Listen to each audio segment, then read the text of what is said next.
ನಮಸ್ಕಾರ Karnataka, welcome to long drive stories.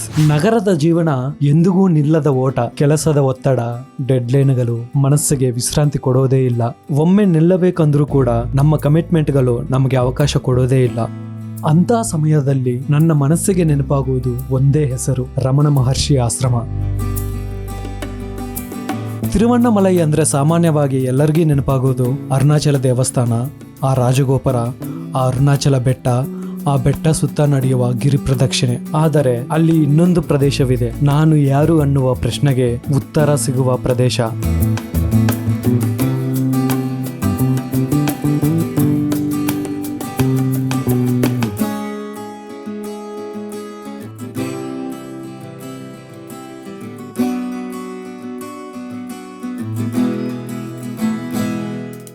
Ramana ಮಹರ್ಷಿ ಆಶ್ರಮ. ನಾನು ಆಶ್ರಮದೊಳಗೆ ಕಾಲಿಟ್ಟಾಗ ಪ್ರಕೃತಿಯ ಹಸಿರು, ಆ ಮಳೆ ಹನಿಗಳು ನನಗೆ ಶಾಂತಿಯಾಗಿ ಸ್ವಾಗತ ಮಾಡುವಂತೆ ಇತ್ತು.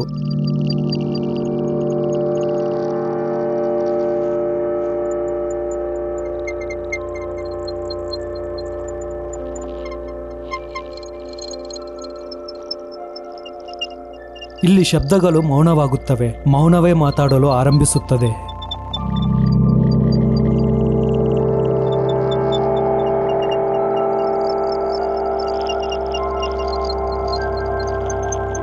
ಇದು ಕೇವಲ ಆಶ್ರಮವಲ್ಲ, ನಮ್ಮ ಆತ್ಮವನ್ನು ಹುಡುಕುವ ಒಂದು ಶಾಂತಿಯ ಪ್ರಪಂಚ.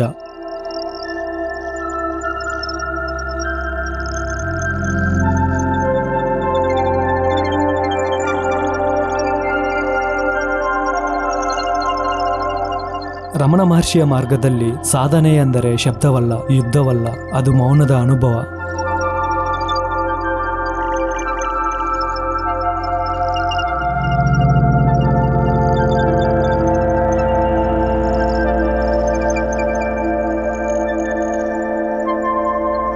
ಈ ಆಶ್ರಮದಲ್ಲಿ ರಮಣ ಮಹರ್ಷಿಗಳ ಸಮಾಧಿ ಜೊತೆಗೆ ಅವರ ತಾಯಿಯ ಸಮಾಧಿ ಕೂಡ ನಿರ್ಮಿಸಲಾಗಿದೆ.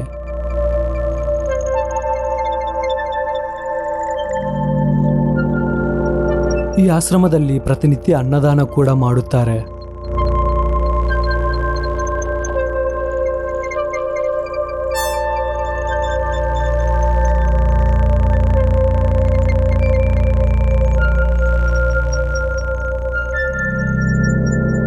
ಇಲ್ಲಿ ರಮಣ ಮಹರ್ಷಿ ಹಾಗೆ ಅವರ ತಾಯಿಯ ಸಮಾಧಿ ಜೊತೆಗೆ ಇನ್ನೂ ಕೆಲವರ ವ್ಯಕ್ತಿಗಳ ಸಮಾಧಿಗಳು ಕೂಡ ನಾವು ನೋಡಬಹುದು.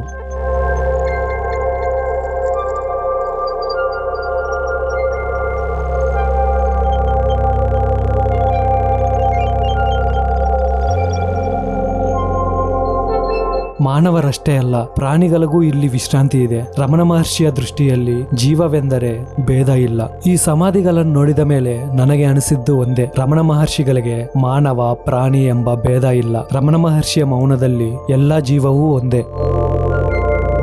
ಅರುಣಾಚಲ ಬೆಟ್ಟ, ಇದು ಕೇವಲ ಬೆಟ್ಟವಲ್ಲ, ಆ ಪರಮಶಿವನೇ ನಿಂತಿರುವ ರೂಪ, ಶಾಂತಿಯ ಸ್ವರೂಪ. ಸ್ಕಂದಾಶ್ರಮ ಕೂಡ ಈ ಬೆಟ್ಟದ ಮೇಲೆ ಇದೆ.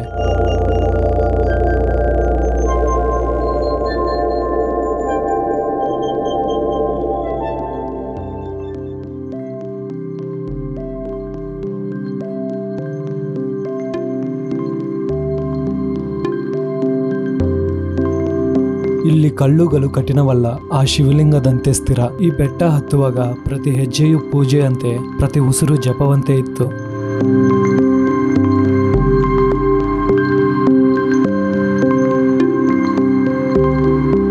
ನನಗೆ ಈ ಅರುಣಾಚಲ ಬೆಟ್ಟ ಹತ್ತುವಾಗ ಆಶ್ಚರ್ಯವಾಗಿದ್ದು ಏನೆಂದರೆ, ಇಲ್ಲಿ ನಮ್ಮ ದೇಶದ ಜನಾಂಗಕ್ಕಿಂತ ಪರದೇಶೀಯರ ಜನಾಂಗವೇ ಹೆಚ್ಚಾಗಿ ಕಾಣಿಸಿದ್ದು.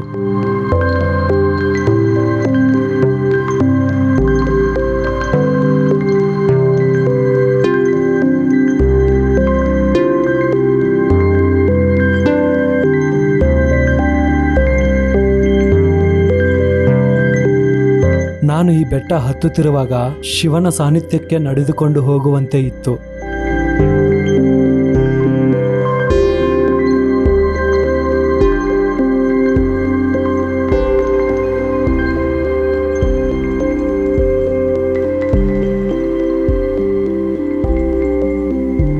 ಸ್ಕಂದಾಶ್ರಮ ಬೆಟ್ಟದ ಮೇಲೆ ಶಾಂತವಾಗಿದೆ. ಇದು ದೊಡ್ಡ ಕಲ್ಲಿನ ಕೆಳಗೆ ಒಂದು ಗುಹೆಯಲ್ಲಿ ನಿರ್ಮಿಸಲಾಗಿದೆ.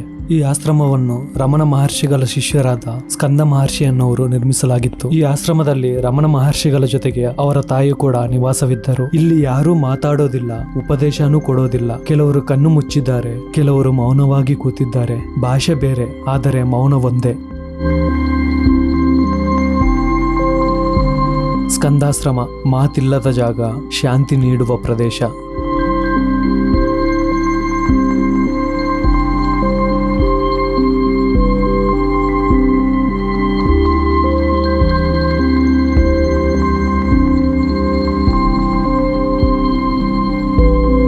ಇಲ್ಲಿ ಕಾಣಿಸ್ತಿರೋದು ರಮಣ ಮಹರ್ಷಿಗಳ ಬೆರಳುಗಳ ಗುರುತು.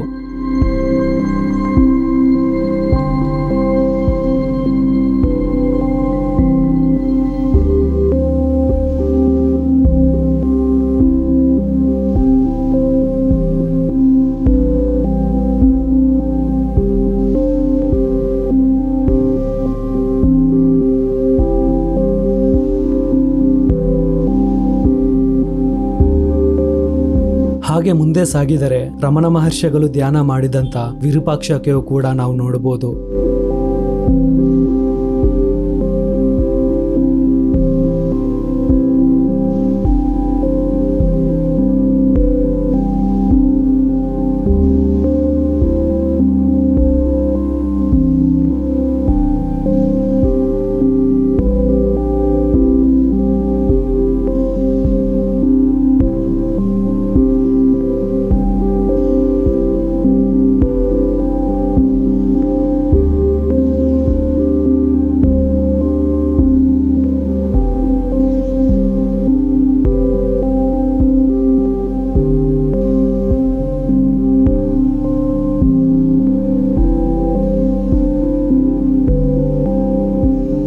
ಇಲ್ಲಿಗೆ ಬರೋ ಪ್ರತಿಯೊಬ್ಬರು ಅಹಂಕಾರವನ್ನು ಮರೆತು ಭಕ್ತಿಯ ಮಾರ್ಗದಲ್ಲಿ ಮುಕ್ತಿಯನ್ನು ಪಡೆಯಲು ಬರುತ್ತಾರೆ.